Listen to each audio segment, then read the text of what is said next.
selanjutnya. Kalau ngelihat dari masa notaris Kang Udin kan udah puluhan tahun nih. Kang, sebetulnya ada nggak sih PJ itu ada nggak sih diatur nggak sih kan? Apa? Pejabat PLT gitu? Ya kalau Di hanya anggaran berkutat dasar? di dalam ADART memang tidak ada ya, karena itu saya juga nggak tahu kenapa kemudian tidak ada pejabat kan. Nah, tapi kalau dalam beberapa organisasi atau katakanlah dalam konteks gubernur gitu ya, dalam konteks bupati kan memang dikenal PLT, PLH kan gitu ya. Ada bahasanya jelas. Justru PLT, itu adalah PLH. untuk mengisi kekosongan tersebut. Kekosongan jabatan, suatu jabatan itu kan berpotensi masalah dong. Tapi kan kalau nggak salah di pasal 39 kan jelas disebutkan jika ketua umum berhalangan tetap, tanda tidak dijelaskan tetapnya seperti apa, apakah habis masa baktinya, apakah meninggal, apakah sakit keras atau apa, kan dapat menunjuk salah satu ketua bidang dari beberapa ketua bidang atau wakil ketua, salah satu wakil ketua dari beberapa wakil ketua sebagai pejabat ketua umum. Apakah istilah pejabat ketua umum itu bukan PLT PLH? Bukan. Sih memang dua hal yang berbeda ya. Kalau pejabat yang melaksanakan tugas atau PLH gitu ya, PLT gitu ya. Pejabat yang melaksanakan tugas itu kan oleh karena yang definitifnya nggak ada. Kalau tadi disebutkan gitu ya, berhalangan tetap atau berhalangan apa gitu ya, itu kan berarti sebetulnya pejabat ketua umumnya atau katakanlah pejabat ketuanya atau ketuanya masih ada. Tapi memang kemudian tidak bisa melaksanakan atau menjalankan jabatan. Nah, kalau dalam konteks ini sudah habis, misalkan gubernur ya PLT. Gitu. Nah, bisa nggak, walaupun itu diatur, tapi itu harus dilakukan tidak untuk menunjukkan PLT atau agar tidak terjadi kekosongan kekuasaan? Ya itu yang langkah yang terbaik sebetulnya gitu ya. Jadi bagaimanapun yang namanya organisasi di Indonesia itu kan rujukannya pasti undang-undang yang ada di Indonesia kan. Ya, peraturan perundangan. Jadi ada pembentukan undang-undang pembentukan peraturan perundangan kan gitu. Iya. Nah, kalau nggak salah 12 tahun 2011 ya. Oke. Beberapa kali dirubah. Nah, di situ kan bisa dijadikan rujukan. Jadi bukan berarti kemudian kemudian tidak ada atau tidak bisa membuat terobosan. Justru kan yang terpenting adalah adanya keadilan dan kepastian hukum sebetulnya kan. Kepastian hukum dalam konteks apa? Jangan sampai organisasi kemudian vakum. Vakum of power. Vakum itu kan dalam beberapa makna kan. Vakum dalam konteks kebijakan kepada anggota gitu ya. Kepentingan anggota dan seterusnya gitu ya. Nah, jangan sampai kemudian karena tidak adanya ketua umum misalkan atau ketua terjadi persoalan dalam konteks organisasi kan gitu ya. Sehingga menurut saya PLT, PLH itu sesuatu yang kemudian normal saja kalau kemudian diangkat gitu loh. Berarti menurut Kang Udin, menurut Kang WH, Kang WH jadi Kang UN. Aduh, gara-gara Prof Didi. Maaf, Prof. Lagi bincang dengan Prof UN dulu ya. Menurut Prof UN, RA itu menunjuk PLT gitu.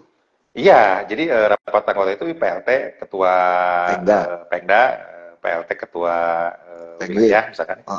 Atau dalam konteks Pengwil mengangkat ketua PLT ketua umum misalkan, itu kan normal saja. Justru untuk menyelamatkan organisasi sebetulnya kan gitu ya. Jangan sampai kemudian vakum. Karena kalau udah vakum ya segala kebijakan-kebijakan yang kemudian diambil, kalau kemudian ada yang mengatakan bahwa dia adalah ketua misalkan ya, tapi sebetulnya udah lewat gitu ya, berarti kan perlu dipertanyakan apakah masih memiliki legal standing atau seperti apa. Nah, kondisi saat ini kan seperti ini nih.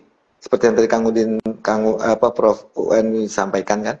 Ini kan habis semua nih. PLP, Pengwil, Pengda. Legal standingnya kan batas waktunya sudah lewat. Dalam artian masa baktinya sudah lewat 3 tahun semua nih. Sebenarnya terjadi vacuum of power sih iya. Nah, bagaimana nih?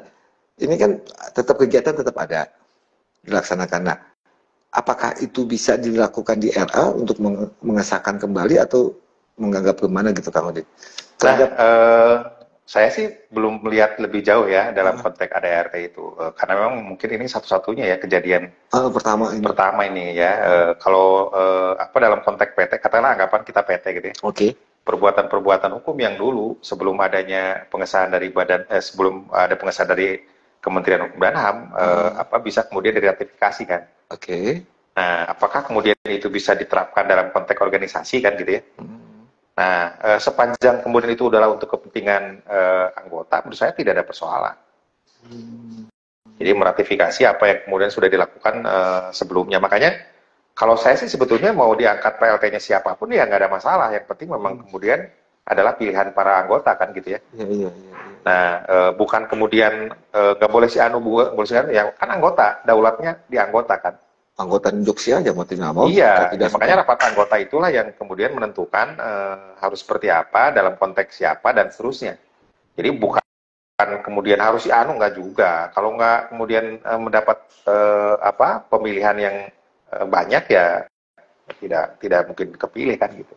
Berarti menurut Kang UM, agar legal standingnya jelas, kewenangan bertindaknya itu jelas. Berarti dari RA menunjuk PLT dulu di ketua Pengda, nanti ketua-ketua Pengda rapat gabungan menunjuk PLT-nya Pengwil. Betul. Sehingga legal standingnya jelas. Iya, baru kemudian bisa lanjut berikutnya kalau itu KLB.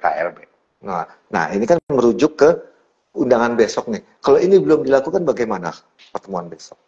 Nah, itu juga saya istilah itu yang harus hati-hati gitu ya. Apakah memang kemudian mereka sudah, kalau tidak salah mereka sudah punya legal standing itu, artinya rapat anggota-anggota katanya sudah rapat. Kemarin saya dengar dari beberapa teman, katanya teman-teman anggota di daerah itu sudah melakukan itu gitu ya. Oke. Jadi mereka sudah punya legal standing terkait dengan hal tersebut gitu ya. Kalau kalau kemudian itu memang benar ya tidak ada masalah toh.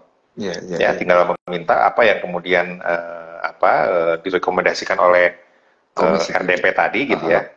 Memang jalan yang terbaik itu adalah ketemu sebetulnya dengan pengurus pusat juga kan gitu ya, yang dalam tanda petik yang sudah habis gitu ya, supaya mengurangi konflik. Karena ujung-ujungnya kalaupun misalkan memang KLB potensi adanya gugatan tetap terbuka lebar.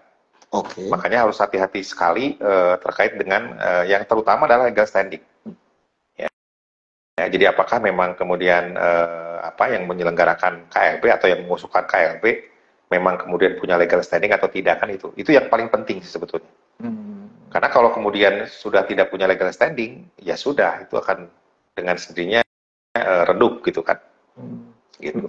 Nah ini kan bicara legal standing berarti kan bicara kewenangan bertindak. Nah kalau kewenangan bertindak itu kan berarti tidak seorang dong, kan diatur itu kalau nggak salah di ADART. Kewenangan bertindak dari Pengda ya ketua dan sekretaris tanda tangan. Di tingkat Pengwil ketua dan sekretaris, sama juga dengan tingkat PP ketua dan sekretaris. Nah kalau berhalangan kan ada aturan lainnya lagi. Ketika ketua umum atau ketua Pengwil atau ketua Pengda berhalangan, dapat diwakili 2 ketua bidang dan 1 sekretaris. Nah apakah besok itu harus mengajak itu semua? Ya tadi yang saya sebutkan kan katanya sudah ada rapat anggota kan. Rapat anggota yang kemudian daulatnya anggota itu adalah di dalam rapat anggota. Iya, tertinggi itu forumnya kan. Nah oleh karena itulah kemudian kalau memang sudah ada itu ya sudah, siapa yang ditunjuk? Misalkan ketuanya si A dan sekretarisnya si B. Nah mengikuti anggaran dasar misalkan. Ya udah itulah yang kemudian mengikuti rapat gabungan dengan pengurus wilayah kan. Nah di pengurus wilayah juga kemudian sudah ditentukan yang akan mewakili para anggota-anggota ini dalam konteks Pengda tadi adalah si X lah yang kemudian misalkan besok mengikuti rapat misalnya. Berarti kan punya legitimasi dong. Berarti ada suratnya dong. Ya bagaimanapun yang namanya legitimasi itu dibuktikan dengan surat pasti. Bukan lisan ya? Bukan lisan. Susah kalau mengukur lisan itu susah. Kamu bro kasih mandat ke saya lewat lisan. Iya, susah. Kalau kecuali kalau dalam konteks hanya mau beli kopi itu boleh. Tapi kan ini dalam konteks organisasi ya. Apalagi dalam level yang lebih tinggi nasional gitu kan. Berarti harus ada suratnya. Ya.